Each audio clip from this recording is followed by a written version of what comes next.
My first ever video I did on my last channel called How to Make Gains from Programming.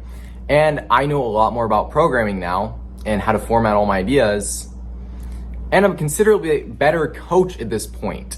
For frame of reference, I've been training some odd 13 years. I've done everything, push-ups and pull-ups in my bedroom, distance running, rock climbing. I have trained at Planet Fitnesses, back room private gyms. I have trained in the villages in Mexico, driving my motorcycle 30 minutes in the 105 degree sun to train. I have trained in a basement of a woman's dormitory. I've trained everywhere you can think of. I've trained in backyards for months on end, in the winter when it's snowing. Yes, and I have done strongman, powerlifting, bodybuilding as well. I have done every single freaking fitness thing you can think of. I've tried fads, I've tried every rep range, I've tried every program. And so in this video, well, let me just say this. I don't think fitness should be monetized. This is about being in the fullness of life. If some dude shows up at your house and he wants to reframe your damn roof, redo your siding and do your roof, okay, pay him. But this is being in the fullness of life. I don't think it should be monetized. I've written a lot of custom programs. Okay, custom programs should be monetized. I've never charged for a custom program though, or any of my fitness information. I never will, because I don't want to. So yeah, I also want to give you, I have a bunch of programs in the description. So if you don't want to even watch the video and you just want programs, I went and programmed everything out. I went and wrote a ton of programs from beginner to intermediate to advanced to whatever time frame. It doesn't matter. I'm going to show you all the principles in this video though of how I did that, and so how you can do it on your own, because I think that's even better than just following my programs if you're able to. If you're not, well, okay, just go follow the programs. But watch the video. It'll be entertaining either way. Illegible.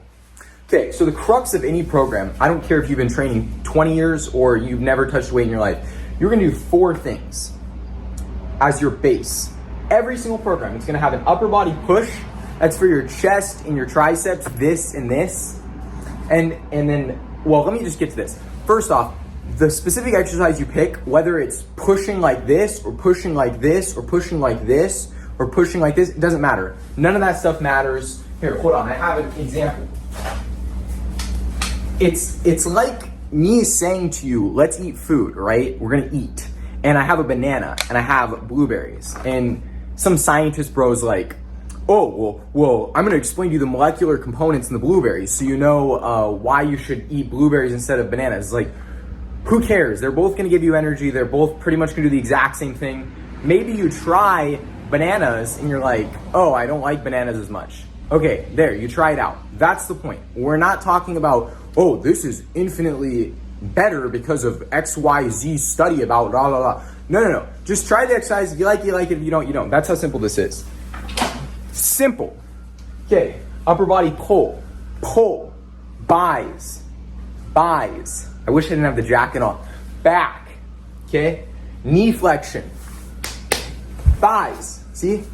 Okay, hip hinge. So knees, bang. Okay, knees stay straight, boom. Hammies, buns, lower back. That's all you need, these 4 things. So I'm gonna run you through the progressions I would do on these for a beginner, and then we can get to adding extra stuff after that, okay? Okay, you never lifted before. We're starting with push. I'm gonna have you do a progression that's pretty simple. First, push-ups. Yeah, simple, right? Push-ups. I don't really want you touching any other exercise unless you can do like 5 good push-ups, right? Makes sense, huh? Okay, next we go to dips. Now, again, don't really want you doing any other more advanced exercises unless you can comfortably get your shoulders to do this a few times. Then we go to dumbbell bench. Now, I will get to bench, but to start with dumbbell bench, there's a certain learning curve that comes with a barbell. And it's not even necessary for you to necessarily do it, but dumbbell bench doesn't have that same learning curve because you can pretty much just do whatever you want. Whereas the barbell, because you get locked in, it's gonna kind of change the dynamics there. And it has a lot more of a skill aspect to it. Then we go to weighted dips. I would want you to be doing weighted dips, maybe, well, we'll get to it in a few minutes, but weighted dips with maybe 25% of your body weight for like a good 10 before you start adding in other variations. So now let's get to pull. Okay, we're going to pulls. I start with wide push-ups. I'm gonna show you why. Hopefully editor Nick does his job. But when you do wide push-ups, there's this thing where you get your scapula to retract, right? So let's just pop the top here. Okay, so you have this big gargantuan back, right? My back wasn't always this big. At one point it was scrawny, like maybe you watch it. So when you start, you essentially need to teach your back to not just go like this. See, my back's not doing anything. My scapula's not moving. I'm gonna need to learn how to do this. So look, difference there.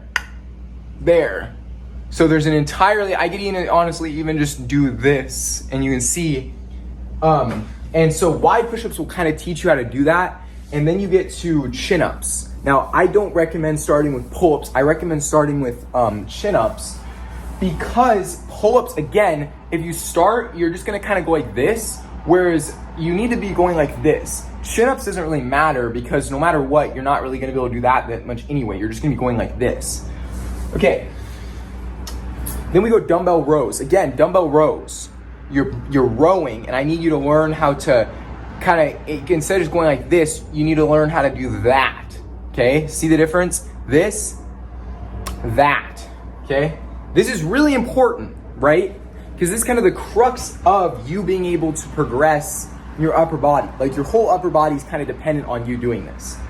Then we get to weighted chin-ups. Again, weighted chin-ups. We'll do these before I even get to pull-ups. Pull-ups are later on. You'll see why. You don't want to start doing pull-ups until you have an idea of how to actually do the back scapular retraction thing.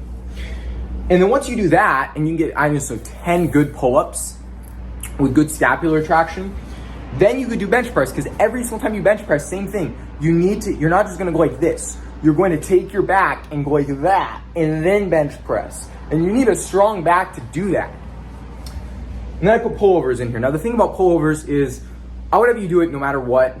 Once you're at least some period into lifting, once every 2 weeks, I want you to get good at pullovers. A lot of people have shoulder issues, and it's not because of the freaking exercises. It's because of how they're doing it. Like I just said, if you basically don't do what I just said, and you just go like this, and you don't ever go like this, okay, all your shoulders are what's taking on the brunt of everything you do. That's a ton of load on your shoulders. So most people's shoulder problems is because they have weak little backs, you know? It's not that their shoulders are weak, it's that their backs are small and not powerful. So anyway, before we get on to anything else, I want you to be doing at least a good 10 pull-ups, 10 good weighted chin-ups with 125% of your body weight.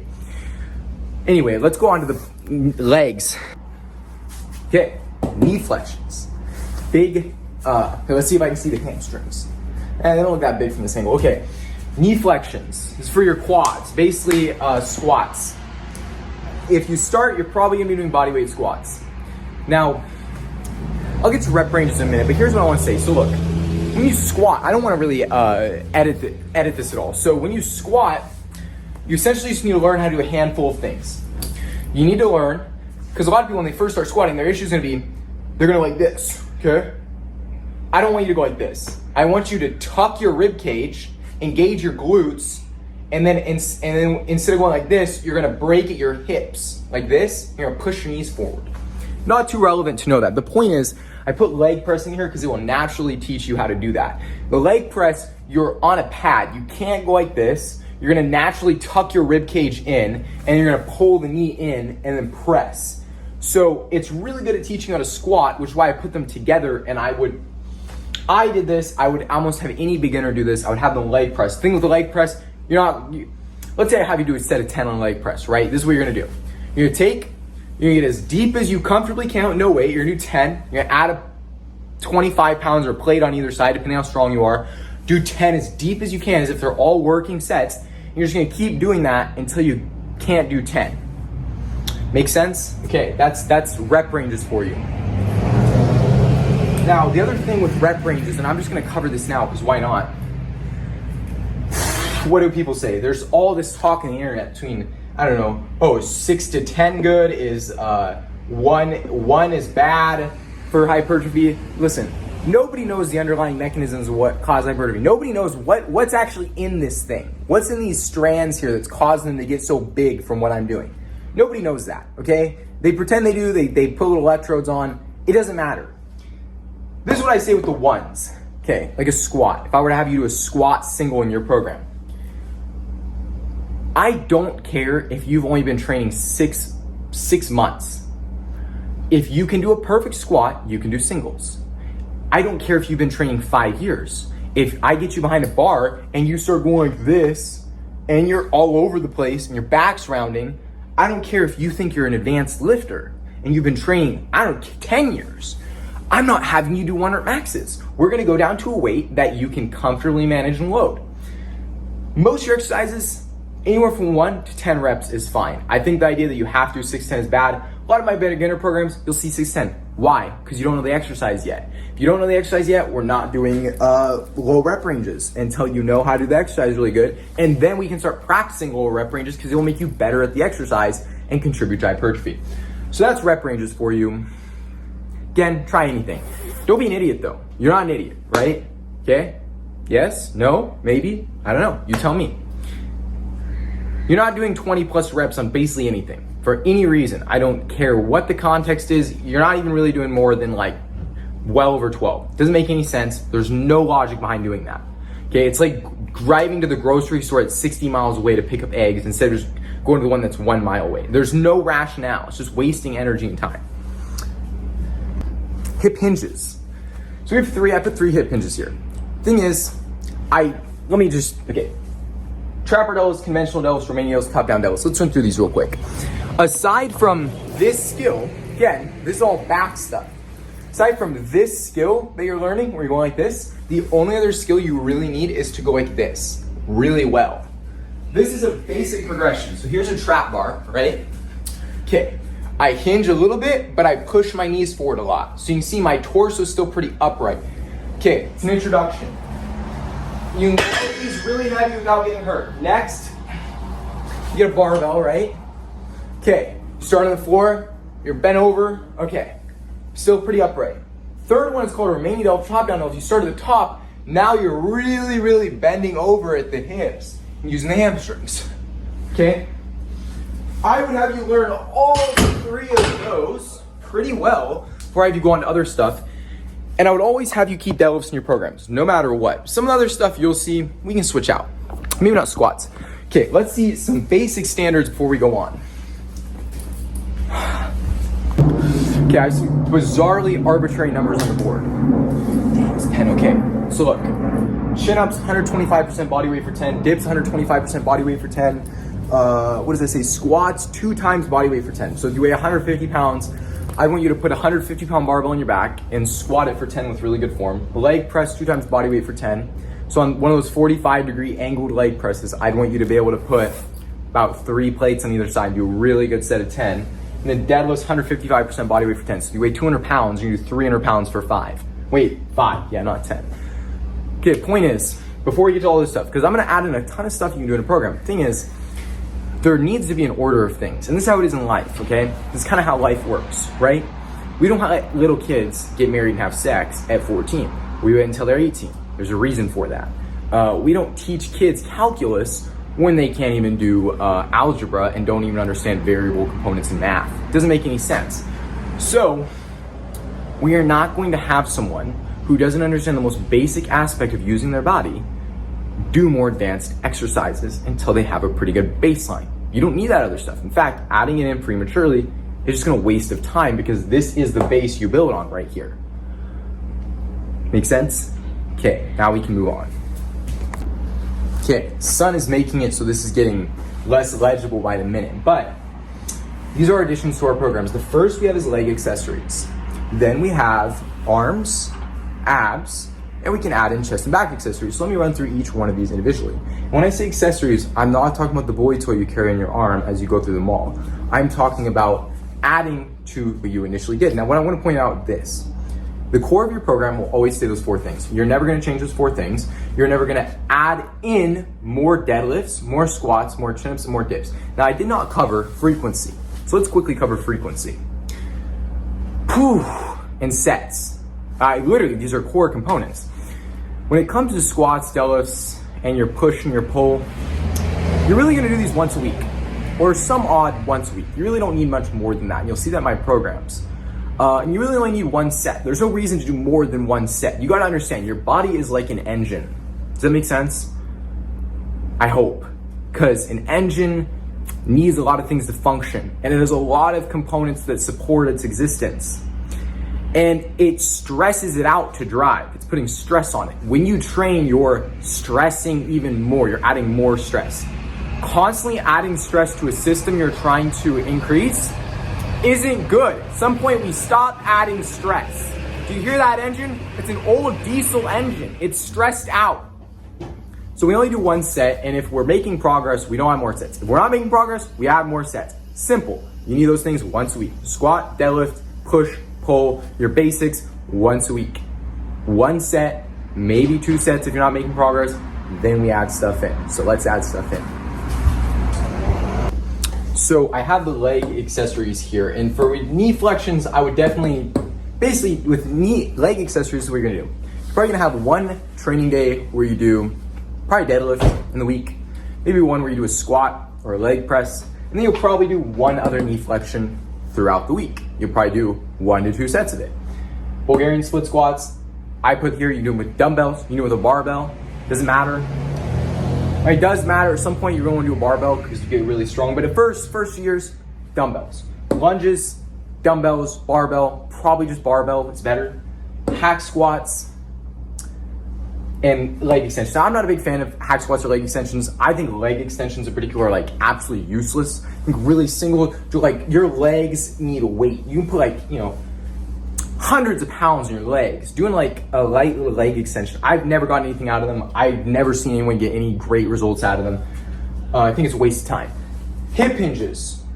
You don't need to do hip hinge accessories. Let me just point that out. I would practice them. I would try them out at some point. But really, you only need one hip hinge a week. At most 2. Once you get really strong, you can't do much more than that. I only do a hip hinge like once every 8 to 10 days. And I do some strongman accessories. The point is, you do good mornings, Here, let's get the jacket off, Okay, good mornings, you get, you just put a barbell on your back, keep your legs pinned, and you hinge. Leg curls, I think they're useless also. Unless you do them with dumbbells, I think they're way more useful. Stretching. Let me circle that bad boy right there. Stretching. That's gonna make or break. I have a video like 3 days ago, I'll probably pin it, where I show the 3 stretches I do. I always stretch.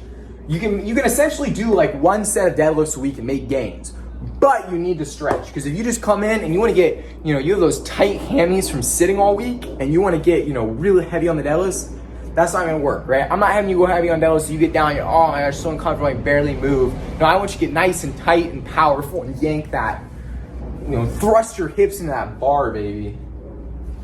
Okay, let's go on to abs. Arms. Okay, I forgot to mention this, but something really relevant to this whole video and all the advice I'm giving is that I'm not on steroids, right? All the logic of programming goes out the window when you're on steroids. So I'm not on steroids. That's kind of is why my advice is the way it is. Okay, arms. Biceps, I put 1 thing. And triceps, I start with 2, baby, because my triceps are too big, right? Okay, curls. Biceps, you're going like this. You're going like this. Once a week, fine. Go like this. You do it with a bar, you do it this way, you do it this way. Spectacular. You do it with dumbbells or you can do it with a barbell. It literally does not matter. I would do somewhere between 5, 10 reps on this. Doesn't really matter. Extensions, you do like this. You do it like this, or you do it like this. That's it. I like doing it with a dumbbell like this once every 6 to 10 days, something like that. It's not that big of a deal. Okay? For all the people who are making a huge semantic deal of the difference, I take a cable and do it like this, or I have to ropes that go like this versus a bar that does this. It doesn't matter. That stuff makes no difference in the long run. You can try it all throughout the years. Maybe 1 week you do it this way, 1 week you do it the other way. Doesn't matter. I'm telling you. just put it in. Okay, the board is still legible, but not for long. So, ab progression. Now this one's probably the most complex, and I'm gonna have to show you one take, baby. Sit-ups, leg raises, barbell twists, barbell side bends, waiter's walks. You have it on the board, now let's do it, okay? And I'm not showing my toes, because listen, girl, my toes are not free, okay? So you start with sit-ups, then you can add weight to the sit-ups. I would do it like this, okay? Then you have leg raises. I would start on the ground, on the ground. You pull up with your knees, eventually go up with the feet extended out, and then, well, let's go to bar next. Okay, then you go to bar, you have knee raises, then you have leg raises, and then you go legs to bar, and then you can go legs around the bar. Oh, whoops. Okay, next, we're doing dragon flags, keeping the hat on, and so this, you have full torso out, and you come up. So, after that, once you go on that basic progression down, you can do barbell stuff. So, if you've watched my videos, you see the twists, right? I twist it sideways. That's easier, and then you go this way, which is very hard.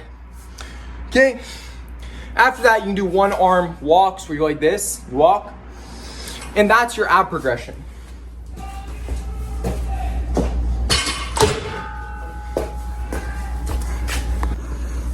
Okay. So you want the slickest abs on the internet? Well, that's what you gotta do. You just pick whichever one you can start with, and you put in your program once a week. Do a set. Simple. Oh, okay. Here we are. Chest, back, accessories, baby. Taking the jacket off. Because I like having it off because it's hot. I don't know why I'm wearing it. Incline bench, chest flies. I added stuff in, but dips. Really, one time a week, you're gonna do bench. Other time a week, you're gonna pick a different exercise. Maybe dips, and you do dips. That's it. That's all you're doing for expanding your programming. You're just simply adding in another exercise on another day. Back, same thing. Maybe you're doing weighted chin-ups one day, and then the other day you decide to do rows. And then maybe you throw in a set of pullovers, right? There's no rules here. If you want to do 2 exercises and 1 set of both on the same day, shoot for it. On abs, I like to do like 5 or 6 exercises for abs on the same day. It's just how I like to train them. I find that it works. I will say I don't use cables like at all. I think cables are useless. Sorry to say it, but they are useless for a natty bro, okay? You need to get strong as a wicket. You need to have big, strong stabilizer muscles, shoulders that are bulletproof, back that's unpenetrable. And aside from that, where am I going with this? Oh, there's one other thing I want to cover. Okay, final thing I decided to throw in here. Strongman, right? And I only put 2 exercises. They just happen to be used in strongman competitions, but I think just as general exercises, even a beginner could be doing them. There's really no reason. One of them is a farmer's walks, which basically is just, here, let me grab mine. So I've been doing this since I started barbell training. Basically, it's just like you remember how I said you're starting with flat bar deadlifts and you're basically just going like this? Okay, this is a farmer's walk, right? Now I have these farmer's implements that I load up and I just walk with it. There's really no way you can get injured doing this. It will teach you how to deadlift and it will get you to naturally do, because look, it's gonna try to pull your back forward and it's gonna naturally get you to do that. Basically, it's a win, win, win, win, and your arms look good when you're doing it. So why wouldn't you do it, right? The other thing is yoke walk, where you basically just put a yoke on your back and you walk with it. Again, little to no injury risk. It'll get your hip flexors strong. It'll teach you to keep your back in. You cannot do yoke walk like this. Remember how I said in squatting, you can't do this? You can do this. Okay, when you have a yoke on your back that's really heavy, your body will naturally do that. So again, these exercises are great. Stones, circus dumbbell, all that stuff, that's not necessary. That's just kind of circus exercises. These though are good. Actually, stones might be good. Maybe I'll get to stones eventually. I've been doing these since I started. I love it. I always get really strong when I have it in my program. I've done it 3 out of the 6 years that I've been lifting. So, and I've always been wicked strong when I do it. More strong than when I'm not. So, yeah. Anyway, I think that's gonna cover the whole programming video. If you like the video, cool. Thanks for watching, guys. I appreciate it. This was a blast to make. Last time I made it, super stressful. It was my first video. I did not know how to talk to a camera. It made me want to throw up. This time, my goodness, I had a blast. Let's do the final physique. Cause, oh, and I also put bench press. Oh, what was I gonna say? Yeah, I put, balance out your pushing and pulling, guys. So if you're doing a set of bench press, I would never have you get it unequal, right? Like, you're gonna want to do the same amount of bench press and pulling. So if you do a set of chin-ups, I want you to do a set of dips. You do a set of dips, I want you to do a set of chin-ups. You can do a little more pulling than pushing, maybe like 1.25 times as much pulling than pushing. I would not have you do more pushing than pulling. That's how you snap up your shoulders. Again, like I said, this big, strong back would stop these shoulders from getting hurt. Other thing, what was I gonna say? Oh yeah, I put all the, I put a bunch of resources in the description for you to learn how to bench press and deadlift and all that stuff. I put links to really good tutorials in the description so you can follow along, you can get jacked too, because basically this whole video just ran you through exactly what I've done the last many years to get to exactly where I'm at in terms of this physique. So if you want a physique like this and you're natty, you don't want to take steroids, yeah, look, my shoulders are not artificially inflated. My traps are regular looking. I don't have an upper chest that has all the androgen receptors artificially huge. This is a normal looking body. It's congruent. It makes sense. It's like a chick that doesn't have a humongously oversized butt that doesn't match her thighs. Doesn't make any sense, right? So the body's congruent. You want to keep your body congruent steps and follow the body.